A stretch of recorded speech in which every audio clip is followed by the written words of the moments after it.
Greetings all, Ferrari601 here.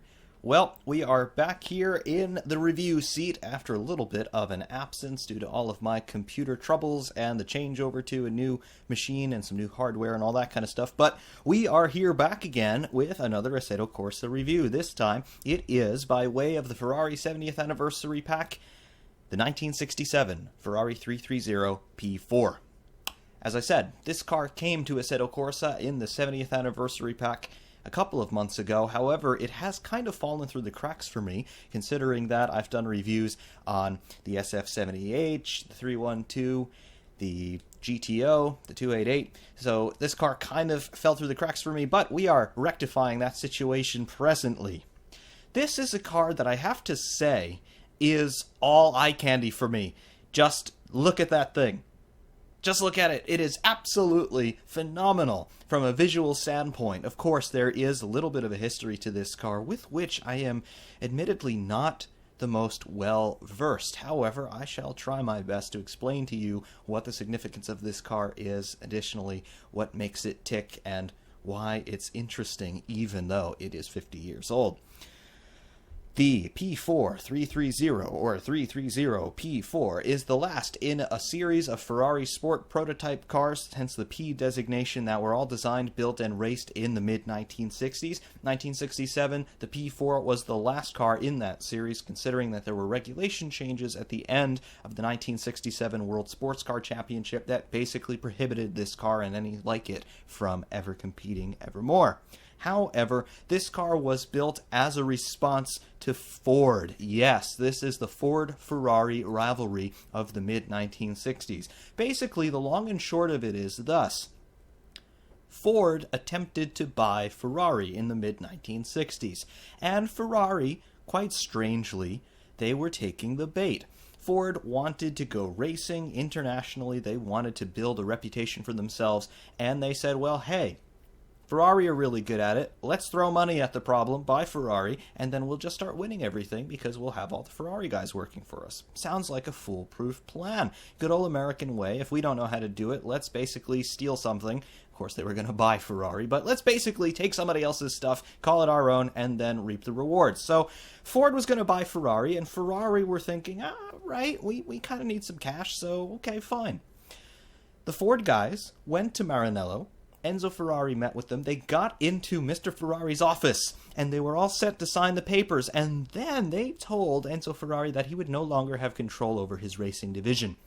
Of course, Enzo Ferrari, he spent some time as a racing driver himself before he said, I could be more successful if I build race cars instead of driving them. So he started to build his own race cars, and the rest is history. However, Enzo Ferrari was a racer. Therefore, he wanted to go racing under his own name. Ford were not going to allow that with this purchase agreement. Therefore, Enzo Ferrari told them in so many words, gentlemen, it's been a pleasure. Get the hell out of my office. So Ford went back to the United States empty-handed, having failed to purchase Ferrari. This angered Ford greatly, as one can imagine. Therefore, Ford resolved that they wanted to go to Le Mans and beat Ferrari at their own game. Hence the advent of the now legendary, equally legendary, Ford GT40. Of course, Ford were successful in that attempt to win Le Mans in 1966. That legendary year, 1966, Ford beating Ferrari, America triumphing in Europe in international motorsports competition. Ford would do that again in 1967 against this very car. Now, Ferrari, of course, were understandably humiliated, having been beaten by a ragtag group of Americans headed up by none other than Carroll Shelby with his cowboy hat. However, Ferrari said, no, we have to try and take our dignity back, and we're going to win in 1967. And they almost did. They won the 24 Hours of Daytona with this very car. However, at Le Mans, they still could not beat Ford, and Ford won Le Mans again in 1967. Therefore, Ferrari started to become a bit discouraged, and regulation changes meant that this car would no longer be eligible for Le Mans any longer. So, yeah, the story of this car just kind of starts to fizzle after the 1967 24 Hours of Le Mans. The rest of the car's history, in terms of the little technical details, the nuts and bolts, the little obscure things that have since been lost to history, except for only the most dedicated of car nuts. Unfortunately, I'm not that well versed in all of those stories. Therefore, I don't know them either. If you know them, please let us know about them. However, that's basically where the story cuts off. The car was good. It really was. Ferrari put in a lot of time and effort developing this thing. Of course, they weren't so concerned about the things that racing teams are concerned with today in terms of aero efficiency, L/D ratios, and stuff like that. But Ferrari really took their time with developing this car. The engine in this thing was really good. It was derived from the Formula 1 V12 that they were running in this time. Remember, we reviewed the Ferrari 31267 with the 3-liter V12? Well, this car, also from 1967, effectively is running the same engine out of that car, although this one has been bored and stroked out to 4 liters displacement instead of the 3 liters displacement that the F1 car was using. Be that as it may, they had a good engine, they had a good chassis, they had decent aero for the era. However, it still wasn't good enough to win Le Mans, so Ferrari kind of went home empty-handed in 1967. Formula 1, as we talked about in the 312 video, was also a bit of an empty-handed affair for Ferrari, so basically the Scuderia was in trouble in this era, and this car, as beautiful as it is, it kind of went over like a lead balloon. Be that as it may, what we have left today is this wonderful car replicated in all of this high fidelity for all of us in Assetto Corsa. Only 3 of these cars were ever built, so of course this would make it one of the most expensive cars, period, let alone Ferraris, ever produced. Only 3 in the entire world at any time. I don't actually know how many survive today. Perhaps all 3, perhaps only 1 or 2. So talk about exclusivity. However, as I mentioned, we've got a 4-liter V12 in the back of this thing. We have a transversely mounted 5-speed manual gearbox, and then everything else in terms of the chassis and your suspension, it is straight out 1960s. It was the best of the time. However, it is quite decidedly primitive by modern standards. But when you look at a car like this, you have to try and remove your biases from the modern era and just appreciate it for what it must have been at the time, which would have been pretty good. I do, however, just want to draw your attention to some external details here on this car. Initially, when we look at the front end, you can see that we have these 2 dive planes just below the headlights here. The headlights, by the way, they actually work, in case you were wondering. Yeah, great detail in there. Thank you, Kunos. However, you can see these dive planes just below the headlights. This is basically as advanced as aerodynamics got on sports cars in the day, and of course the contemporary Formula 1 cars weren't much better, but dive planes, we see these today on DTM cars. NASCAR sometimes uses these dive planes, and then of course GT cars today also use them, but basically that's all that they were doing for an aerodynamic benefit back here in 1967, 50 years ago. So really, really interesting stuff there. Very primitive, of course, by today's standards, but hey, techie back then. Remember, computers weighed several 100 pounds in this era, so they weren't exactly doing computational fluid dynamic research in these days. They were barely even using wind tunnels, so hey, good on them. Also, you can see this front grille work here. 2 ducts on the outboard section of the grille on the upper side. I'm assuming that's for brake cooling, and then you have these 2 larger ducts across the bottom and then through the middle section of the grille. We'll talk about what this may be for. Moving up to the top section of the bodywork, you can see everything looks very flat, very normal, and then you see this gigantic cutout in the center line. What's going on here? Well, if we look at it from above, you can see that there's a radiator in there. All right, so that's pretty logical. However, does that geometry remind anyone of anything? Something that we've seen a whole lot more recently as, well, this year. Do you remember in 2008, on the Ferrari F2008, the Formula 1 car, where they debuted the S duct? That's the duct that exited out the top of the monocoque just in front of the cockpit. Well, remember the way that duct looked? The sort of nacoduct profile, and you could just visualize how the flow would come out of that at high pressure in an upward direction. Well, look at these ducts, and then look at this duct. And does it take that much imagination to see how the airflow is going to be going through the front section of that car. It's going to be entering here through the front section, and then it's going to be exiting out the top side of the bodywork through the radiator, having done some actual work, and then it's going to be blowing up across the windscreen, probably producing a little bit of downforce, believe it or not. That may or may not have been the goal of positioning that duct where they did, but it certainly didn't hurt the car's performance. So interesting that we effectively have a Formula One style S duct, and Ferrari are running this right now on the SF70H, but really interesting to see that we've got a Formula One style S duct on a GT prototype car from 50 years ago. Some things really never change, do they? Anyway, moving across the midsection of the car, there's the cockpit. We'll have a look in there in a little bit, but I just want to show you the amount of detail that Kunos have thrown into this car. All of the rivet heads, the bolt holes, the screw heads, everything here. Look at the fuel filler caps here on either side of the windscreen. Absolutely wonderful, wonderful modeling and texturing and detail work here by Kunos. Across the midsection of the side of the car here, you can see that lower valance with all of those rivet heads, and then the shut lines where the doors come in and they seal up with the adjacent body panels. Everything just looks so crisp and clean. It's wonderful. And then, of course, all the shadows falling across the car, the reflections of light, the optical reflections of the showroom surroundings. It's absolutely resplendent. Great job, Kunos. Another little detail that I want to bring to your attention.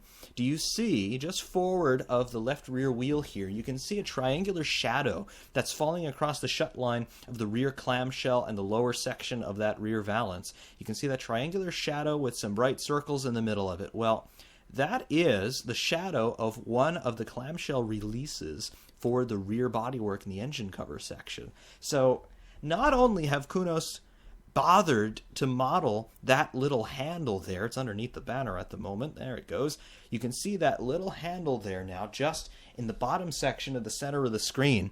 And you can also see the shadow that that little handle casts. Kunos bothered to model the unique shadow geometry that the very unique geometries of that particular little detail on the car would create. That's absolutely phenomenal. I don't know if I've ever noticed something like that before. Great job, Kunos. As beautiful as this car is, there's going to be even more detail right here. Have a look at the rear section. This is my favorite part of this car.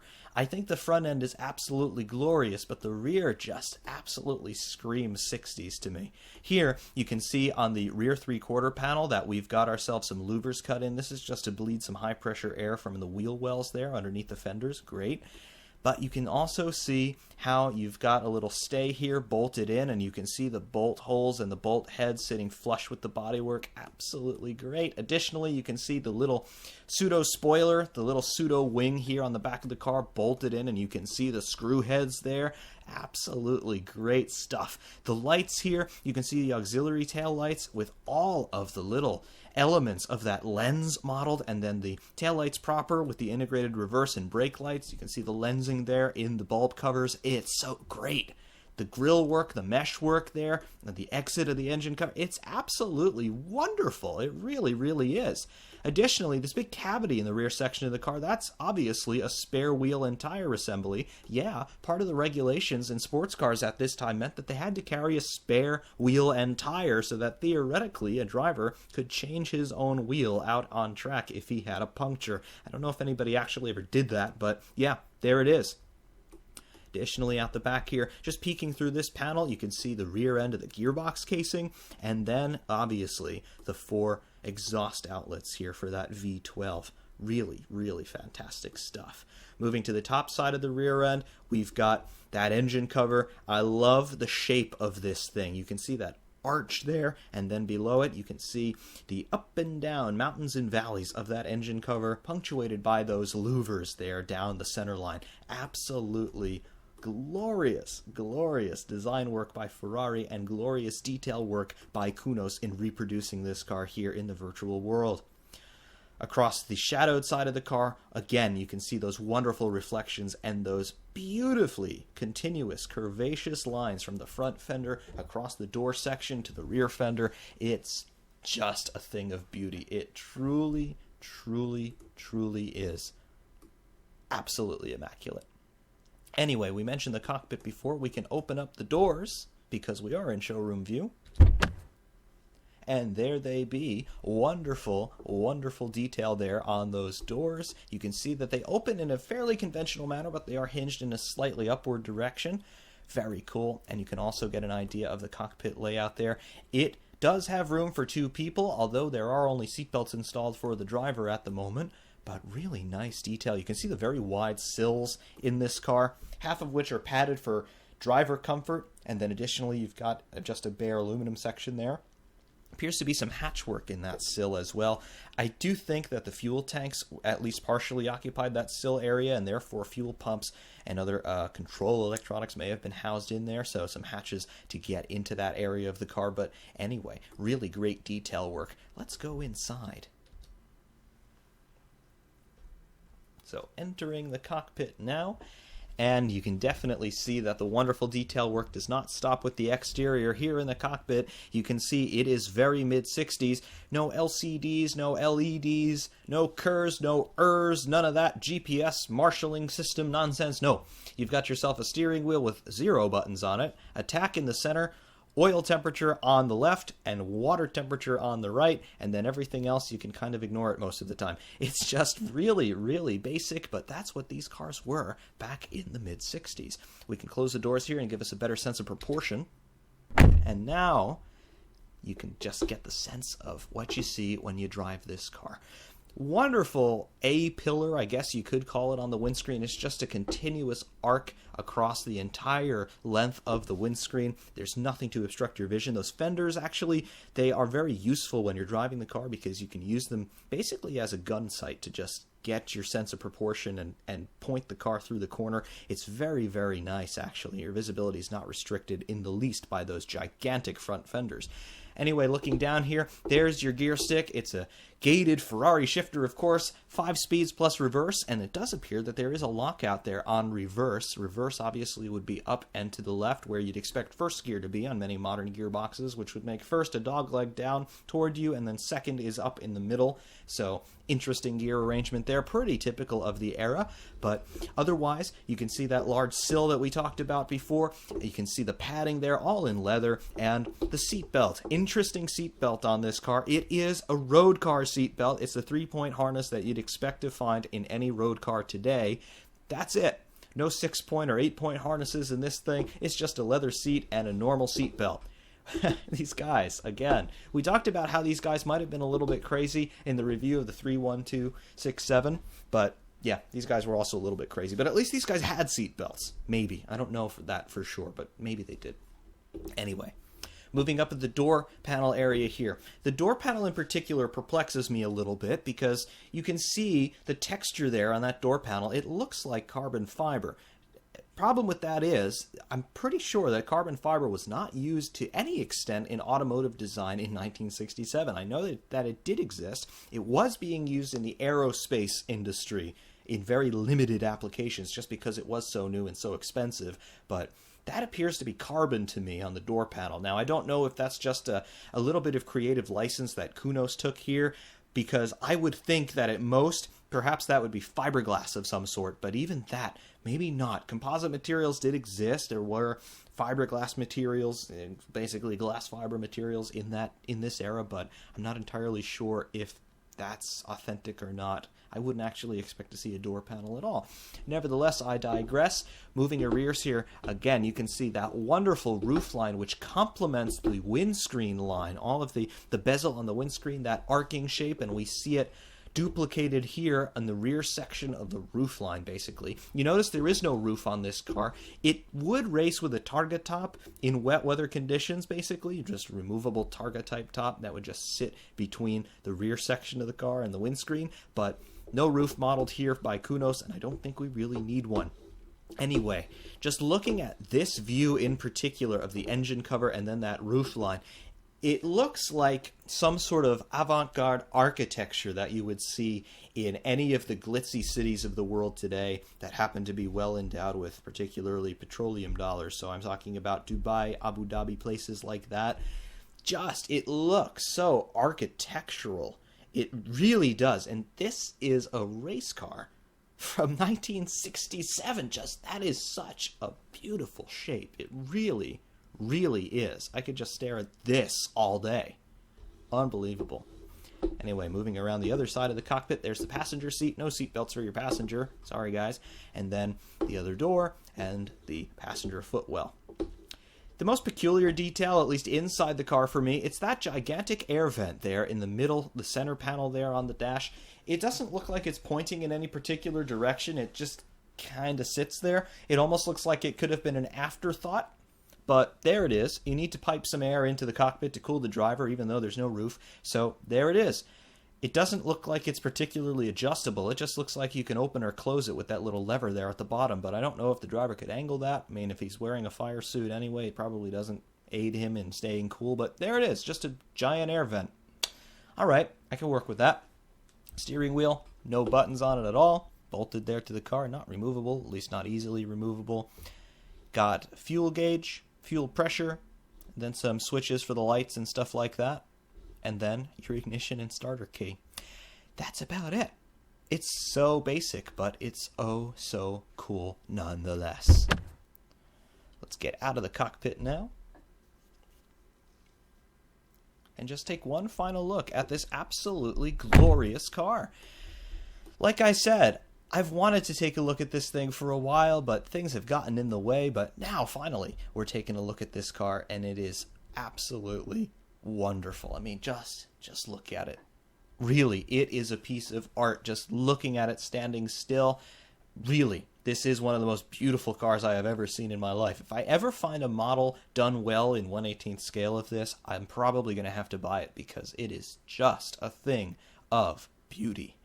Regardless, it's one thing to look at this car. It's quite another thing to drive this car. Remember, it is 50 years old. We are effectively running on road tires, and the brakes are made of bottle caps. So we are going to have some fun in this thing. To go drive this car, because of my computer swap, I don't have all the tracks that I used to have quite back yet. So what we're going to be doing is we're going to be taking this thing to Spa, which I think is an appropriate venue. Of course, it's the modern version of Spa. It's not the whole layout that this car might have seen back in the day, but Spa is still an absolutely fantastic circuit, and that is exactly where we are going to go next. Welcome to Spa. Before we get out on track, of course, as always, we're going to have a look through the setup screen and show you what's what here on the Ferrari 330P4. First, on the gear screen, we've got ourselves the gearbox first through fifth gear plus the final drive ratio. Yes, my units have shifted to clicks, kilometers per hour here. So right now we're topping out at 301, which is just about 186 miles an hour.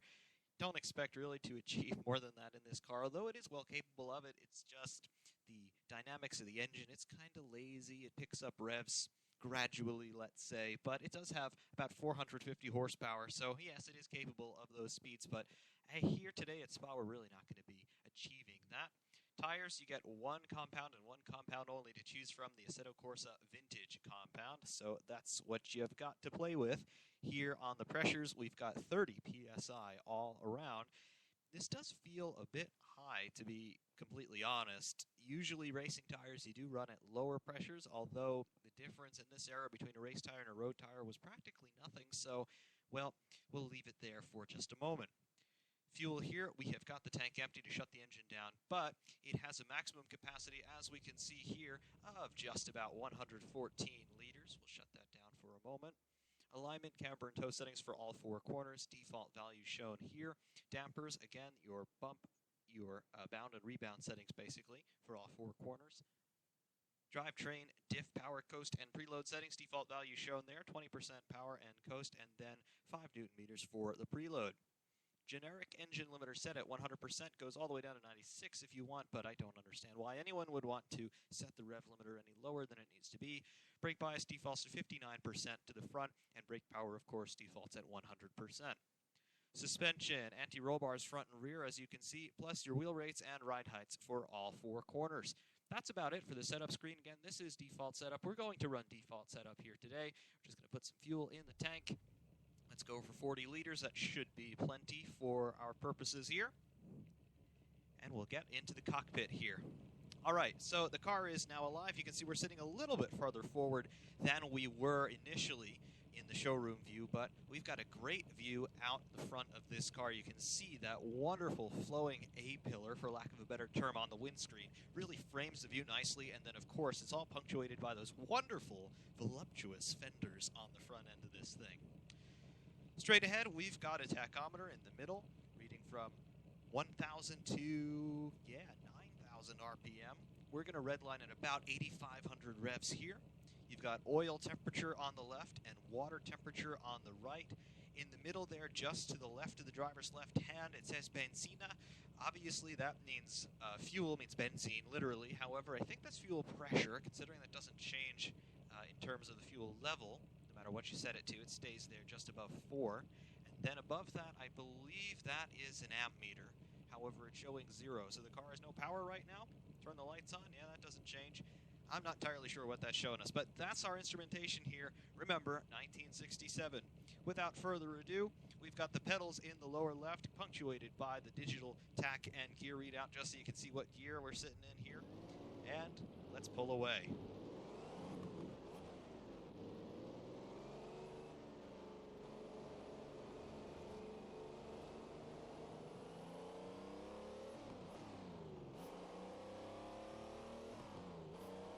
The only thing that I can hope for here is that I've got the audio balance set correctly. This is the first time that I'm doing any live-action voiceover with the new computer. Of course, all of my settings have to be redone, so I'm not entirely sure if I've gotten it right. I hope the balance is at least tolerable. I have erred on the side of my voice being audible rather than the engine sound. However, you will be hearing that engine sound in all of its crisp and clear glory at the end of this on-track commentary piece, as always, with the hot laps. 5,000 RPM here in 5th gear, just gradually cruising along. Just hitting 200 clicks, about 120 miles an hour, before we got a yank on the old binders here into Les Combes.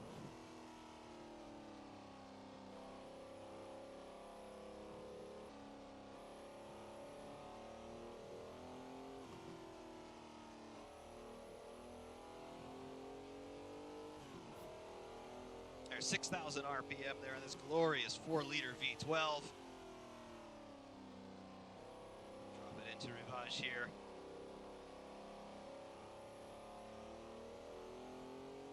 Let's just gradually work up to some speed here in this Ferrari, this very expensive Ferrari. If I had to give an estimate on its monetary value, I would put it north of $20 million. So, of course, if this were the real world, I wouldn't even be allowed to drive it, but if I were driving it in the real world, I'd be being very careful indeed.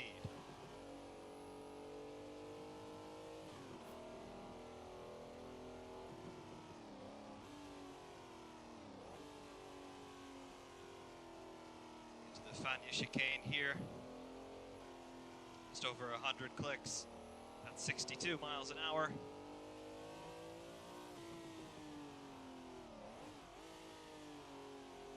Coming down into Stavel, a little twitch there. We're not even really trying yet. These vintage tires, it's different. It's very different from a modern race tire because you're not really so preoccupied with building tire temperature here. Basically, the tire is consistent all throughout the stint, through all the temperature ranges. The only variable is tire wear, of course, but honestly, they are ready to go from the word go. Problem is, the ultimate level of grip in terms of the slip angles that you can achieve greatly diminished on these tires relative to a modern race tire. Much higher slip angle possible, of course, but it's at the expense of actual cornering traction, so yeah, you'll see a bit of that. Full revs there. There's 8,500 RPM. Engine singing very nicely through the rev range. Into the source. And on the power. Down the hill. Use some gravity assist here under acceleration. 4th gear. Drop it into 5th. Now yank on the brakes. Drop it into 4th. Get on the power as quickly as you dare. The car does not have all that much torque, so you can use full throttle quite early through most of the corners. But in the lower gears, still be careful about that because you will get some power-induced oversteer. Down the kettle straight now, accelerating still up to 240, 245. Braking. Third gear for Lecombe.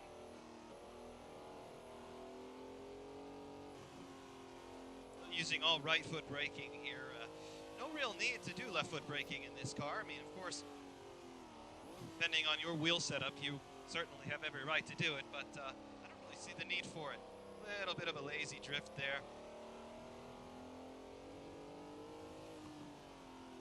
Got some heat in the brakes for whatever that's worth. Again, steel brakes on this car.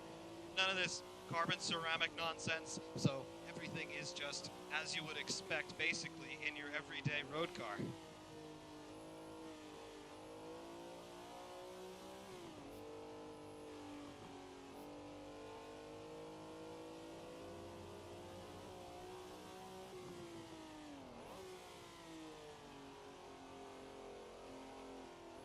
With these older cars, particularly these GT cars, you've got to remember when they come from and where they come from. We're talking a Ferrari here, obviously. We're talking a Ferrari from the mid-1960s. We're talking a car, period, from the mid-1960s. Things happen so much more slowly in these cars than they do in their modern counterparts. Everything just kind of develops. The car is telling you a story as you're driving it here. Every gear change, you've got to be deliberate with it. You've got to be smooth with it. There's no paddle nonsense to get in your way to do some of the work of driving for you. The steering is extremely direct. It's a little bit heavy through my force feedback, I must say. I like that a lot. For my Thrustmaster TSPC, we're running the Ferrari Alcantara rim.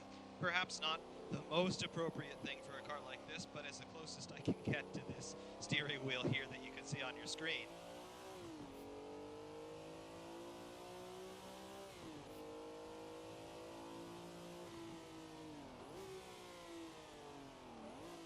In terms of how the car is feeling at the moment, I mentioned the force feedback is a little bit heavy, a little bit of oversteer there through La Source. Love all that. The engine is quite responsive, I must say. It is a little bit sluggish to pick up revs, but again, you've got to remember, it is 50 years old. And we do have a direct comparison between this engine and the engine in the 31267, the Formula One car. That engine's 3 liters displacement. This one is 4 liters displacement. So in order to raise the displacement of the engine, they bored out the block and they increased the stroke length a bit. So the revs have been dropped. Additionally, the engine's overall inertia has been increased, so it's a little bit more resistant to changing its revs than its Formula One version. Formula One engine revs to about 10,000 RPM. This one revs to just 8,500 or thereabout. But still, in a GT car, that is plenty. The brakes, they definitely feel of the era. Even though you'll see in my pedal traces that I'm not really using full brake pressure, you can use full brake pressure in this car without too much difficulty. You're not going to lock them up at high speed. What you do have to watch out for, though, is because there is effectively no downforce, if the car's attitude changes suddenly under braking, whether you turn into a corner a little bit too aggressively or just the weight transfer from the rear to the front under heavy braking, that just happens a little bit too aggressively, you are going to take some cross weight off of all 4 corners of the car, so you can get into a lockup that way at any speed. So do just be mindful of that. In terms of the engine's power delivery, it's very linear. It's a naturally aspirated V12, so yes, it is quite smooth, as you might expect, but you can see there in the lower gears, you can get some oversteer induced, so that is quite nice indeed.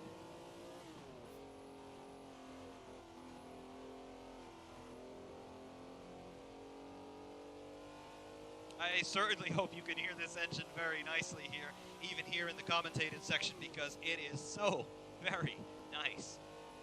Lots of rich harmonies in this engine note. It is a Ferrari V12 after all. They are known the world over for their melodious soundtracks.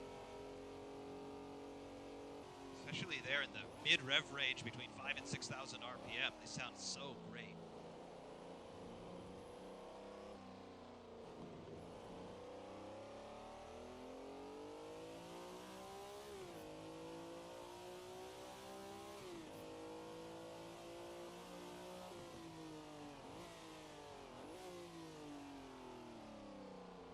Braking into La Source.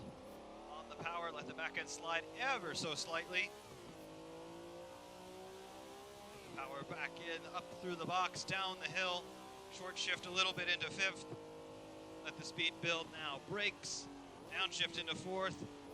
Pitch it in for Radillon. There it is.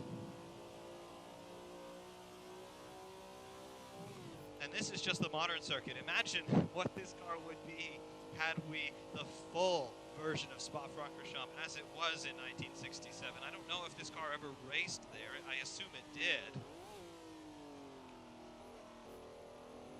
That must have been absolutely sensational. Imagine going through Mazda in a car like this, or coming back onto what is now the modern circuit at Stavelot, along the Stavelot Road, and then coming up the hill there, approaching Blanchimont at even higher speeds than we are right now, because you've been flat out basically from the Mazda kink. Unbelievable amount of courage and commitment those drivers must have had.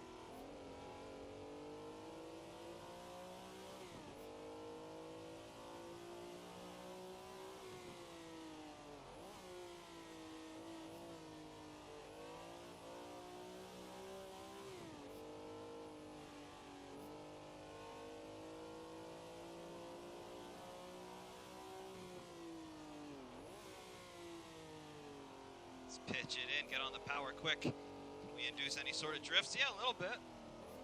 There we go. Little bit of drifting action there. Very nice.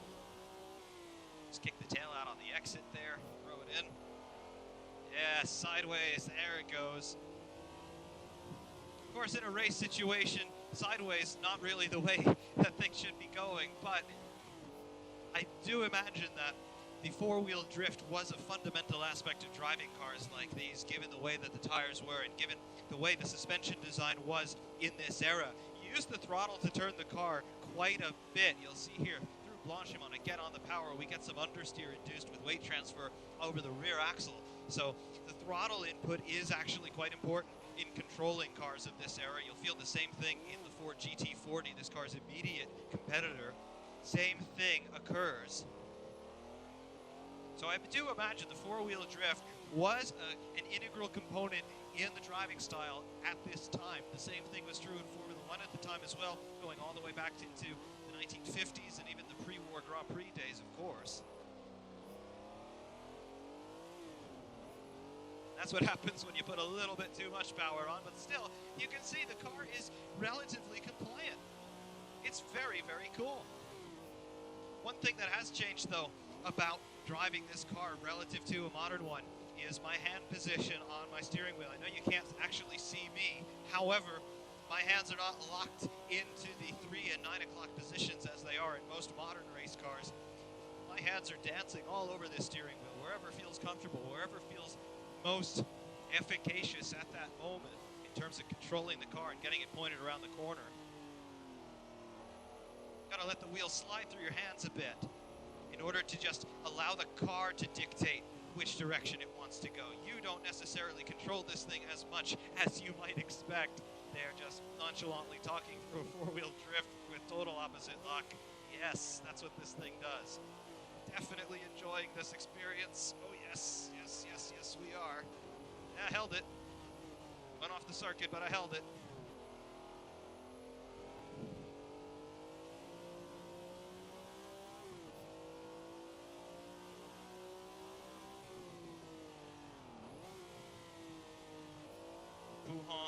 Get any sideways action? Yeah, look at that.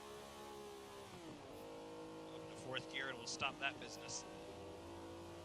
Track limits, I don't care. There were no such thing as track limits in the 1960s. Your track limits were hay bales, stone barriers, and spectators. That's what makes drivers respect track limits, folks.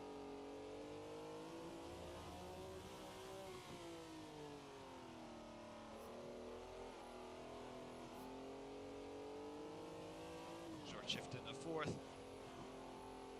rejoining what is left of the old circuit, at least within the modern Grand Prix circuit. Most of the old circuit still exists as public road, as it was back then.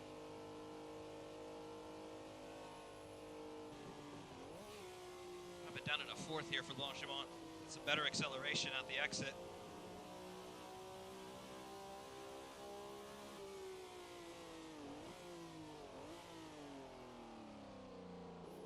just chirped the left front ever just.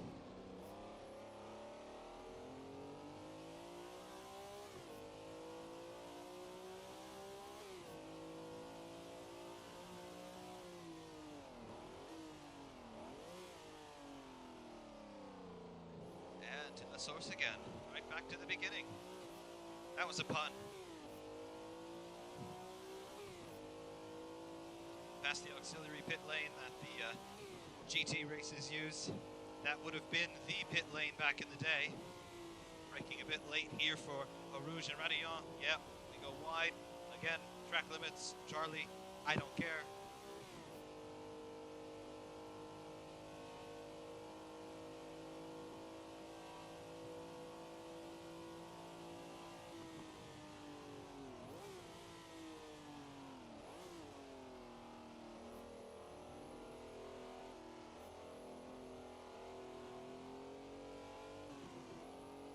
There it is, sideways, very nice.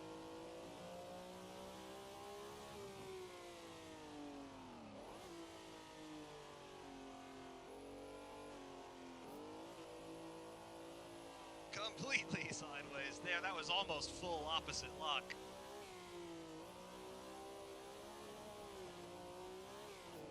Yep, just bouncing $20 million off the rev limiter.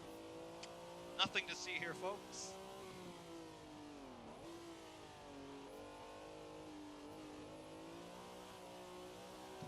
It's fantastic. It is absolutely fantastic to try and drive like a hooligan because it's so forgiving.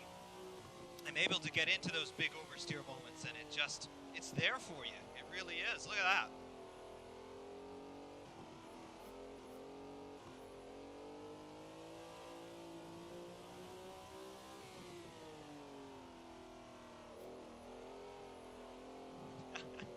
Stabilo sideways.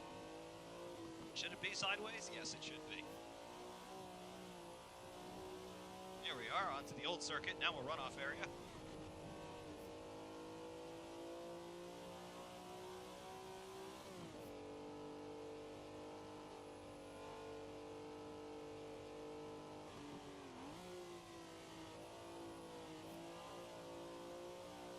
Twitchy through Blanchiment.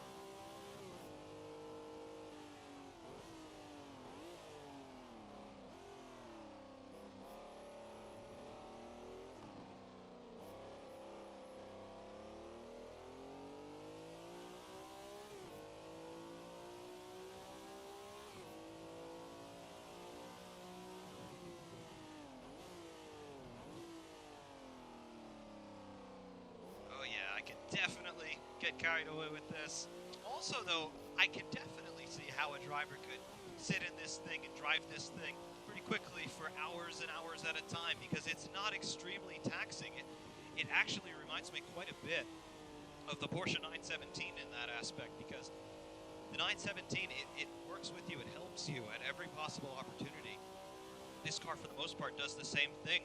It's not quite as refined as the 917 because it's about 25 years older, but nonetheless, it is very, very, very compliant.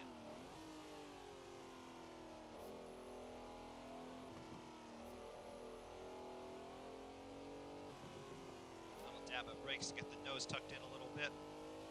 Just control that neutral drift.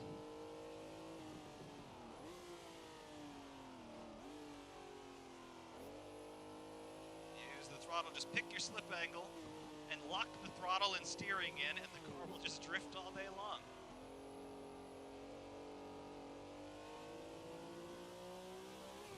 There's our fuel light coming on.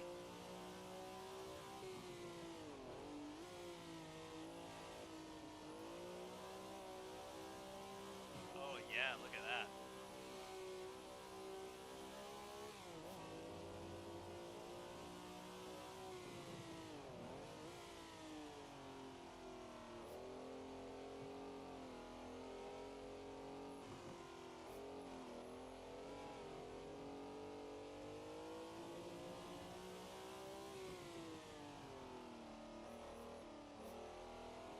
How about that?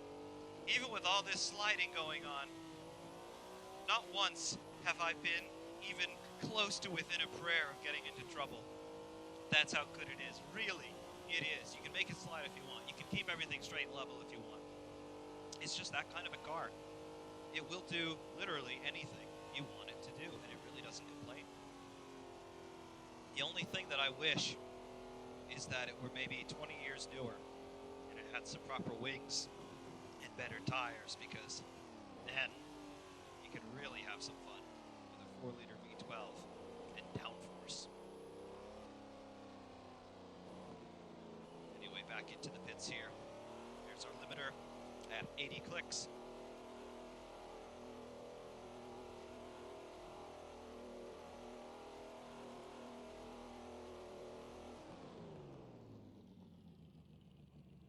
Drop it into neutral.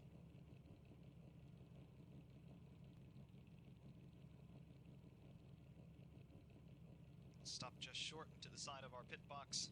Put it into reverse and kill it.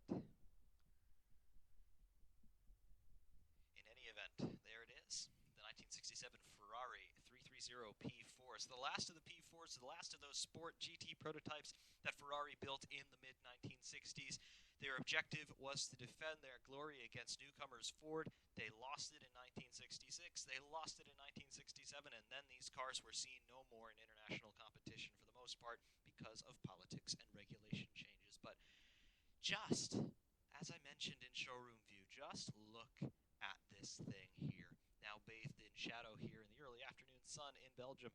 Just absolutely resplendent, glorious in every possible detail inside and out. Kunos, you have done really a tremendous job on this car, and of course the original design work by Ferrari all those years ago. They produced not only a great car to drive, but they also produced an absolutely glorious piece of art. I think you could put a car like this in an art museum, and people who don't know anything about cars, art critics basically, would look at this and say, huh, yes, actually, there is something valuable just in the aesthetics of this vehicle alone. Not to mention its racing provenance, not to mention the Ferrari logos scattered throughout the bodywork. It really is a beautiful thing, and it's absolutely great now that we can drive this in Assetto Corsa so that all of us have the opportunity to sample just what maybe it was like back in 1967 to get behind the wheel of this car and drive it in anger. Only 3 of them were ever produced.